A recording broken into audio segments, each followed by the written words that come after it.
សូមស្វាគមន៍មកកាន់ Channel YouTube The Technology បាទ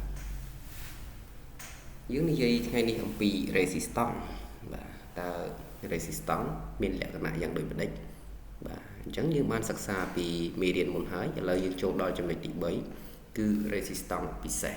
បាទ resistance ពិសេសវាមានបែងចែកជាប្រភេទបាទជាច្រើនដែរមានដូចជា resistance បាទតង់ស្យុងខ្ពស់ resistance ប្រភេទនេះអាចធ្វើការរហូតដល់ 40,000 វ៉ុលដែលគេបង្កើតវាឡើងពីបន្ទះកាបូនដាក់នៅក្នុងសម្បកធ្វើពីកែវបាទរូបភាពវាគឺបែបនេះនេះគេហៅថា resistance តង់ស្យុងខ្ពស់បាទមួយប្រភេទវិញទៀតគេហៅថា resistance mego resistance mego ប្រភេទនេះគេយកធាតុ semiconductor បង្កើតបានជា resistance នេះឡើងដែលមានតម្លៃវាខ្ពស់បាទមានទៅដល់1លានអូមបាទឬក៏1លានមេហ្គាអូមគេយក resistance នេះបាទទៅអនុវត្តក្នុង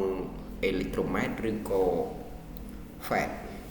បងប្អូនយើងបើហៅ FET ប្រហែលជាអត់ស្គាល់ទេប៉ុន្តែបើនិយាយ QUET បាទបើនិយាយ QUET គឺមានអ្នកស្គាល់ច្រើនក្នុងភាសាអង់គ្លេសវាមាន MOSFET វាមាន FET បាទវាមានច្រើនទៅទៀតណាបាទអញ្ចឹងមេរៀន QUET គឺយើងរៀននៅពេលក្រោយបាទសុំតទៀត resistance កញ្ចុំបាទ resistance កញ្ចុំឬក៏យើងអាចហៅម្យ៉ាងទៀតថាជា resistance IC resistance ប្រភេទនេះបាទគឺយើងអាចបាទ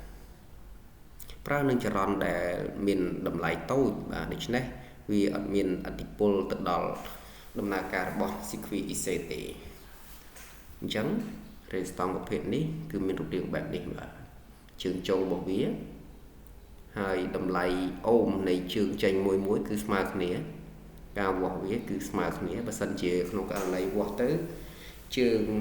ណាមួយដែលមានតម្លៃប្រែប្រួលឬក៏ដាច់អញ្ចឹង resistance ហ្នឹងគឺខូចហើយបាទ resistance variable បងប្អូនយើងអាចឃើញនិមិត្តសញ្ញានេះបាទនេះជានិមិត្តសញ្ញារបស់ variable បាទហើយបងប្អូនចេះឆ្ងល់ថាចុះមិនបានជាមានបាទហេតុអីក៏មាននិមិត្តសញ្ញាបែបនេះមាននិមិត្តសញ្ញាបែបនេះបាទអញ្ចឹងការប្រើប្រាស់និមិត្តសញ្ញាទៅលើបាទទាំងអេឡិចត្រូនិកបាទគឺវាមានស្តង់ដាររបស់សហរដ្ឋអាមេរិកស្តង់ដារជប៉ុនបាទនិងស្តង់ដារអឺរ៉ុបបាទស្តង់ដារអឺរ៉ុបភាគច្រើនគឺអឺរ៉ុបគឺច្រើនតែប្រើពួកខាងនិមិត្តសញ្ញាបែបនេះបាទនិមិត្តសញ្ញាបែបនេះនេះជារូបភាពផ្ទាល់របស់ពួក variable បាទ variable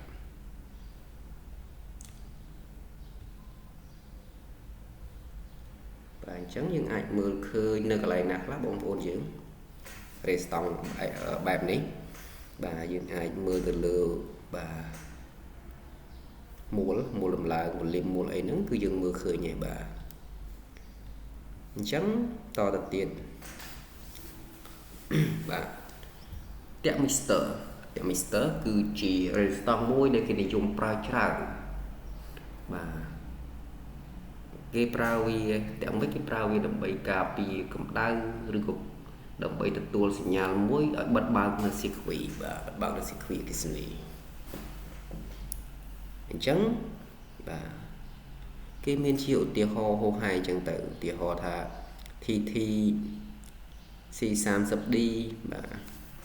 នៅ0អង្សាសេវាស្មើនឹង air ហ្នឹងស្មើនឹង12គីឡូបាទនៅ25អង្សាសេហ្នឹងវាស្មើនឹង5គីឡូអូមបាទហើយ100អង្សាហ្នឹងវាឡើងទៅដល់400អីគេបងប្អូនបាទ400អូមអញ្ចឹងមានន័យថា resistance ខ្លះវាប្រែប្រួលតម្លៃបាទនៅពេលត្រជាក់នៅពេលក្តៅវាប្រែប្រួលរបៀបម៉េចផ្ដាច់ circuit បិទបើករបៀបម៉េចអញ្ចឹងមេរៀនយើងនឹងបាទបង្ហាញឲ្យបងប្អូនយើងទាំងអស់គ្នាមើលឃើញណាបាទតម្លៃអូមទាំងអស់នេះគឺវាប្រែប្រួលអាស្រ័យទៅលើស្ថិរភាព ដែលបានពីការទទួលរបស់ Techmister នេះបាទបងប្អូនខ្លះក៏ធ្លាប់បានឃើញ Techmister ពុកបាទនេះគឺជា Techmister សម្រាប់ម៉ាស៊ីនត្រជាក់បាទហើយនិមិត្តសញ្ញារបស់វាគឺបែបនេះទៅលើផ្ទាំងអេឡិចត្រូនិកក៏មានទាំងមិចដែរបាទក៏មានទាំងមិចដែរដើម្បីអីបាទដើម្បីការពារនៅ circuit ក៏ដូចជាជួនកាលវាបិទបើក circuit ក៏មានដែរបាទទាំងមិចចំពោះមកប្រភេទទៀតគេហៅថា photo resistant បាទជា resistant បែបណាបាទ photo resistant គឺជា resistant មួយដែលគេប្រើប្រាស់វាដើម្បីបិទនិងបើកភ្លើងដើម្បីបំភ្លឺផ្លូវពុះ auto focus ក្នុងម៉ាស៊ីនបញ្ចាំង film បាទកុងតាក់ពន្លឺឬក៏កែតម្រូវត្រាស់បាទក្នុងម៉ាស៊ីនទូទាស់ចំពោះបាទជាងគាត់ធ្វើទូទាស់ហ្នឹងគាត់ដឹងថាតើវានៅកន្លែងណាអញ្ចឹងនេះជារូបភាពពិតរបស់វាហើយនិមិត្តសញ្ញាវាគឺបាទបែបនេះមានន័យថាវាទទួលសញ្ញាពីខាងក្រៅដើម្បីធ្វើការបាទដើម្បីធ្វើការ resistant physics បាទ physics យើងតែងតែហៅថា fus ឬក៏ physics គឺមានរូបរាងបែបនេះបាទហើយនិមិត្តសញ្ញាវាគឺបែបនេះនេះលើផ្ទាំងអេឡិចត្រូនិកផ្ទាល់បាទកាលណាដែលវាដាច់នៅបាទខ្សែចម្លងរបស់វាខាងក្នុងគឺវាលែងដំណើរការហើយ resistant physics បាទដំណើរការរបស់វាគឺផ្ដាច់បាទចរន្តបាទដាច់ចរន្តនៅក្នុង circuit នៅពេលដែលបាទចរន្តអគ្គិសនីលើសបន្ទុកឧទាហរណ៍ថាកំណត់វាត្រឹម2 អាំពែបាទបើសិនជាក្នុងករណីឡើងទៅដល់3 អាំពែឬក៏2 អាំពែជាងវានឹងលោតផ្ដាច់បាទឆេះដាច់នៅ resistance ខាងក្នុងហ្នឹងអញ្ចឹង resistance នេះនឹងលែងដំណើរការទៀតហើយវាអត់ដូចជាតាក់មិចអំបញ្ញវិញទេបាទតាក់មិចអត់ដូចគ្នាទេណាតាក់មិចវាបិទ circuit ហើយវានឹងបើក circuit មកវិញវាអត់ផ្ដាច់ទេ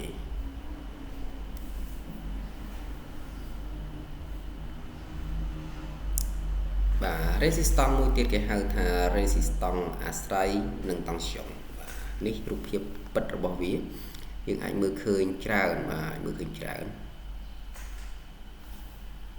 បាទបើយើងអាចហៅថាវីដេអូក៏បានដែរបាទមើលសញ្ញារបស់វាបាទអញ្ចឹង resistance នេះគឺវាជា resistance ដែលមានតម្លៃប្រែប្រួលទៅតាម tension ដែលដាក់នៅចុងទាំងសងខាងនៅពេលដែល tension ដាក់នៅលើប៉ូលទាំងពីរមានតម្លៃក្រោមកំណត់ VDO คล้ายជា circuit ចំហហើយនៅពេលដែល tension ដាក់នៅលើប៉ូលទាំងសងខាងនឹងកើនឡើងខ្លាំងលើសពីកំណត់បាទការកំណត់នោះ VDO មានតម្លៃ resistance ថយចុះទាបបំផុតដូចជាការតភ្ជាប់ circuit បាទការតភ្ជាប់ circuit បាទគេច្រើនតែតវីដេអូជាខ្នែងនិងបូប៊ីនដើម្បីបង្ការសម្រាប់ចរន្តឆ្លងកាត់បូប៊ីនកើនឡើងដោយចៃដន្យជិះវៀងធ្វើឲ្យមានការខូចដល់បណ្ដាគ្រឿងបរិក្ខារផ្សេងទៀតក្នុង circuit បាទមកដល់បាទ resistance មួយប្រភេទនេះតែបងប្អូនយើងជួនកាលគាត់មើលឃើញញឹកញាប់ប៉ុន្តែក៏អត់ដឹងថាវាជា resistance ដែរបាទ resistance ប្រភេទនេះគេហៅថាពួកប្រភេទ SMD បាទ SMD ដែលពាក្យពេញរបស់វាហ្នឹងកើតឡើងពីពាក្យថា surface mount device បាទ surface mount device បាទគេតម្លើងវាផ្ទាល់នៅលើ circuit ពុម្ពបាទលើ circuit ពុម្ពបាទដោយគ្មានការដោតបញ្ចូលទេបាទគ្មានការដោតបញ្ចូលទេអាហ្នឹងគេហៅថា SMD បាទពួក resistance ក៏មាន SMD រីឯមានច្រើនទៀតដូចជាកុងដង់អី capacitor អីក៏មានពួក SMD ដូចគ្នាបាទដូចគ្នាបាទអញ្ចឹងក្នុងការមើលតម្លៃលេខរបស់វាឧទាហរណ៍ថាយើងឃើញលេខវា 100A អញ្ចឹងវាស្មើជាមួយនឹង100អូម 300A វាស្មើនឹង330អូមបាទ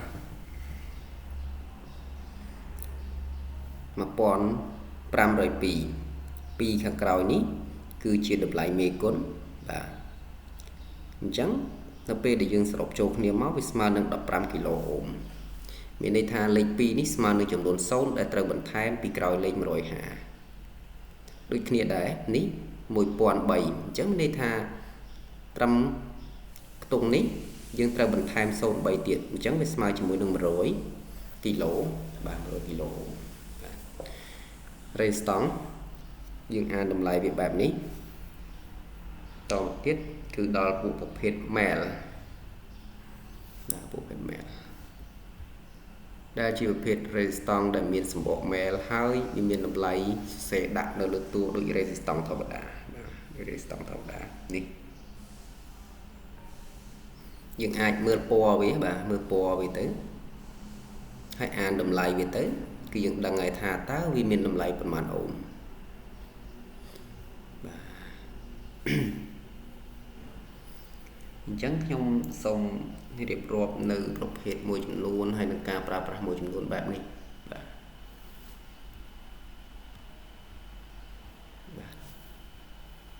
អញ្ចឹងយើងត្រឡប់មកចូលមកដល់ចំណុចនេះគឺយើងមើលឃើញបាទឆ្នាំងដាំទឹកអគ្គិសនីឆ្នាំងបត់អគ្គិសនីឆ្នាំងដាំបាយអគ្គិសនីទាំងអស់នេះសុទ្ធសឹងតែប្រើនៅបាទ resistance ដើម្បីបង្កើតកម្ដៅ resistance ខ្លះគេប្រើសរសៃលួសដូចជា resistor ដើម្បីធ្វើជា resistance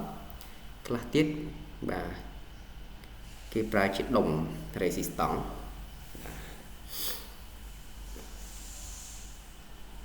នៅក្នុងនេះគឺជាបាទជាការប្រើប្រាស់ទៅលើឆ្នាំងអគ្គិសនីបាទឆ្នាំងអ៊ុតឆ្នាំងដាំបាយនេះភាគច្រើនគឺគេប្រើប្រភេទ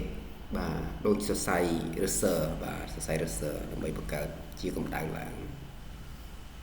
បាទនៅក្នុងប្រព័ន្ធបំភ្លឺនៅក្នុងប្រព័ន្ធបំភ្លឺការបំលែងថាមពលអគ្គិសនីឲ្យទៅជាថាមពលអុបទិកបាទមានដូចជាអំពូល resistance បាទក្នុងលក្ខខណ្ឌនេះគឺយើងអាចមើលឃើញជាច្រើននៅបាទក្នុងទូមួយចំនួនដែលគេកម្ដៅបាទដូចជាឧទាហរណ៍ថាភ្លើងមាត់អំពើអញ្ចឹងគេដាក់អំពូល resistance ហ្នឹងដើម្បីរក្សាកម្ដៅបាទការភ្ញាស់មាន់ក៏គេប្រើអំពូល resistance ហ្នឹងដើម្បីជំនួយដែរបាទភ្ញាស់មាន់ពីពងមាន់ឲ្យទៅជាកូនមាន់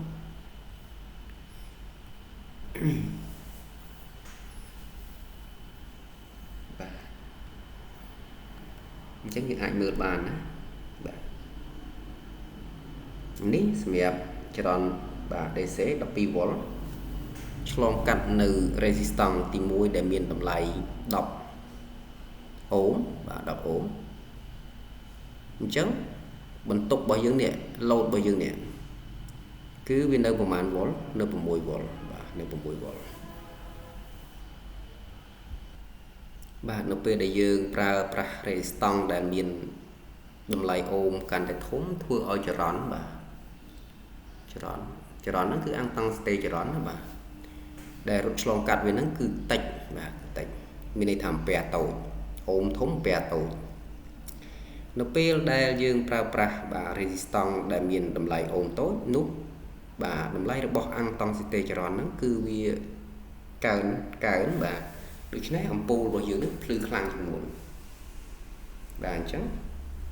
វាការប្រើប្រាស់resistance នេះគឺមានតម្លៃបាទជាឥទ្ធិពលខ្លាំងមែនទែនទៅដល់បាទ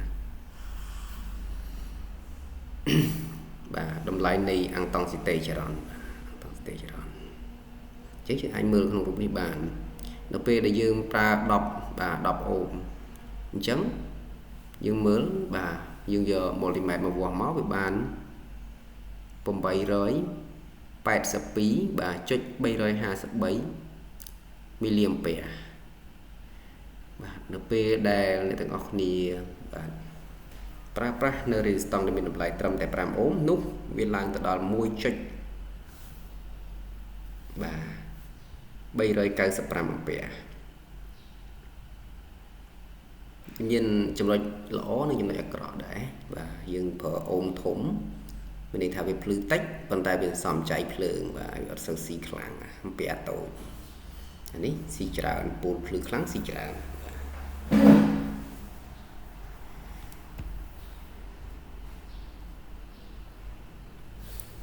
មកដល់ចំណុចមួយទៀតគឺទម្លាក់តង់ស្យុង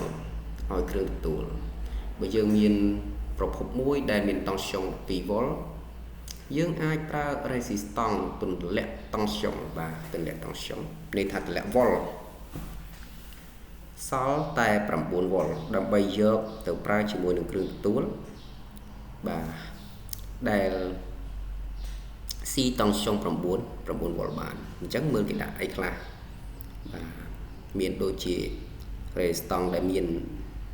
តម្លៃ 4.7 អូមបាទ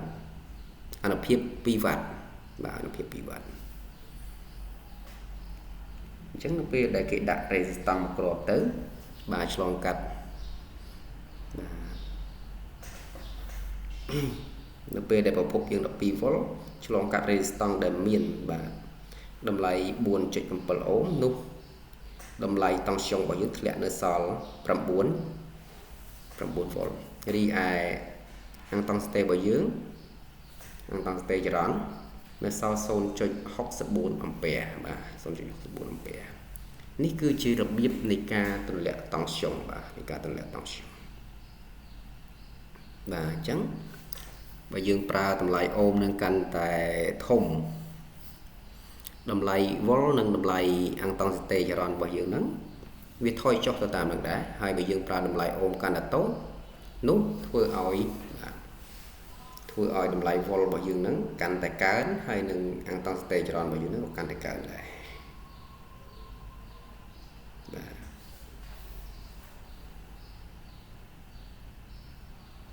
អញ្ចឹងយើងមើលបាទបែងចែកតង់ស្យុងឲ្យជើង transistor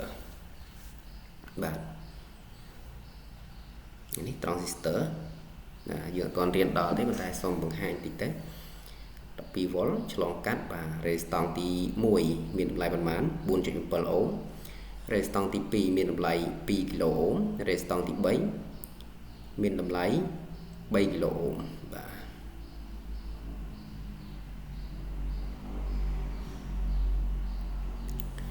អញ្ចឹងគេដាក់វាដើម្បីអីដើម្បីកុំឲ្យបាទកុំឲ្យឆេះអីបាទឆេះ transistor អញ្ចឹងនៅពេលដែលយើងឲ្យតម្លៃចរន្តនឹងឆ្លងកាត់មកទាំងអស់គឺ transistor នឹងខូចហើយអញ្ចឹងគេប្រើ resistance ដើម្បីបិទបើកនៅ circuit របស់វាបាទឲ្យធំឬក៏តូចបាទចំពោះកំហូចនៅលើ resistance យ៉ាបាទយើងអាចមើលបានទី1គឺកើនតម្លៃឬក៏ការថយតម្លៃហើយទី2គឺវាដាច់បាទទី3គឺថយបាទទី1កើនទី2ដាច់ទី3ថយអញ្ចឹងមានន័យថាបើសិនជាយើងវាស់ទៅវាប្រែប្រួលក៏ខូចបាទវាស់ទៅដាច់តែម្ដងក៏វាខូចដែរតែយើងមើលវាទៅលើកម្រិតលំអៀងដែរបាទតើវាលំអៀងឬក៏លអៀងហ្នឹងប្រមាណភាគរយបាទគេលោថាយើងអត់បានមើលកម្រិតលំអៀងវាលអៀងត្រូវនឹងកម្រិតលំអៀងវាសោះតែយើងថាវាខូចអត់ទេណាត្រូវយើងមើលបាទមើលតាមពណ៌កោតវាទៅករណីទី1និងទី2តម្លៃកើនបាទហើយនឹងដាច់ហ្នឹងគេអាសាជួបប្រទះហើយតម្លៃទី3ហ្នឹងគឺកម្រថយតម្លៃបាទថយតម្លៃអូមហ្នឹងគឺអត់សូវទេអញ្ចឹងបាទយើងចូលតទៀតទៅរបៀបវាស់ resistance របៀបវាស់ resistance អញ្ចឹងគេវាស់វារបៀបម៉េចបាទចំពោះពហុ metric បាទពហុ metric អ្នកខ្លះគាត់អានថា multimet បាទប្រើថ្នាក់កម្រិត1សម្រាប់ watt resistance ដែលមានតម្លៃពី0ដល់500អូមកម្រិតបាទ10មានន័យថាអានេះគុណ1នេះគុណ10បាទគុណ10អញ្ចឹង resistance ហ្នឹងមានតម្លៃបាទដែលមានតម្លៃពី500អូមដល់5គីឡូអូមកម្រិតពីបាទ100សម្រាប់ watt resistance ដែលមានតម្លៃ5គីឡូអូមទៅដល់50គីឡូអូមបាទគុណនឹង1000គឺសម្រាប់ watt resistance ដែលមានតម្លៃពី50គីឡូអូមទៅដល់500គីឡូអូមបាទប្រើថ្នាក់កម្រិតដល់ទៅ10គីឡូអូមសម្រាប់ watt resistance ដែលមានតម្លៃបាទពី500គីឡូអូមឡើងទៅបាទអញ្ចឹងវាមានច្រើនមែនតើបាទច្រើនមែនតើតម្លៃពីនេះចំពោះពហុម៉ែត្រដែលបង្ហាញលេខបាទដែលបង្ហាញលេខកម្រិតបាទ200សម្រាប់ resistance ដែលមានតម្លៃពី0ទៅដល់200បាទប្រើកម្រិត2000សម្រាប់ watt resistance ដែលមានតម្លៃពី0ដល់2គីឡូប្រើកម្រិតថ្នាក់20គីឡូគឺចាប់ពី0ទៅដល់20គីឡូអូមបាទថ្នាក់200គីឡូគឺពី0ទៅដល់200គីឡូអូមថ្នាក់2000គីឡូមានន័យថាសម្រាប់ពី0ដល់2លានអូមឬក៏2មេហ្គាអូមបាទ2មេហ្គាអូមអញ្ចឹងយើងដឹងពីបាទពីការប្រើប្រាស់កាលីបនៃ multimet ដែលអ្នកទាំងអស់គ្នាត្រូវប្រើហើយអញ្ចឹងយើងនឹងអនុវត្តការវាស់បាទការវាស់អញ្ចឹងនេះសម្រាប់ការវាស់បាទសម្រាប់ការវាស់បាទវាស់ resistance អញ្ចឹងយើងអាចវាស់ឲ្យមកបាទនេះពួកប្រភេទបាទយើងអាចថាស្វ័យប្រវត្តិឯពួកប្រភេទនេះយើងហៅថាវាថា analog បាទ analog បាទអញ្ចឹងមេរៀន resistance នេះខ្ញុំសូមបាទបញ្ចូលប្រហើយថាថ្ងៃហ្នឹងតែម្ដងបាទអញ្ចឹងរបៀបវាស់ resistance គឺបាទយើងដាក់មកអានេះក្លីបគុណ1បាទគុណ1អញ្ចឹងយើងរាប់វាមកបាទបើសិនជាលោតតម្លៃអូមប៉ុន្មានគឺប៉ុណ្ណឹងហើយប៉ុន្តែបើសិនជាគុណនឹង10យើងត្រូវយកតម្លៃលេខដែលយើងវាស់បានហ្នឹងយកទៅគុណនឹង10ដងបាទហើយបើសិនជាគុណនឹង100យើងយកអាហ្នឹងទៅគុណនឹង100ដងបាទ100ដងអាហ្នឹងបងប្អូនយល់ណាបាទអញ្ចឹងបាទបើនេះគឺស្រួលទេគឺយើងកាច់តែក្លីបវាទៅបាទក្លីបយើងកាច់យកក្លីបអូមបាទមិនមែនកាច់យកក្លីបនេះទេមិនមែនមីលីវ៉ុលទេយើងកាច់ក្លីបអូមមកហើយយើងវាស់វាមកបាទខ្សែវាដាក់ចុងសងខាងបូកខាងដកមានន័យថាពណ៌ក្រហមពណ៌ខ្មៅនឹងដាក់ខាងណាក៏បានដែរព្រោះ resistance វាអត់ប្រកាន់ប៉ូលដូចជាយ៉ូតទេបាទអត់ប្រកាន់ប៉ូលដូចយ៉ូតទេដូច្នេះបងប្អូនចង់វាស់បាទ resistance ហ្នឹងត្រឡប់ទៅខាងណាក៏តម្លៃវានៅតែស្មើគ្នាដែរបាទអញ្ចឹងបាទសូមថ្លែងអំណរគុណបងប្អូនបាទអ៊ំពូមីងមៀបាទដែល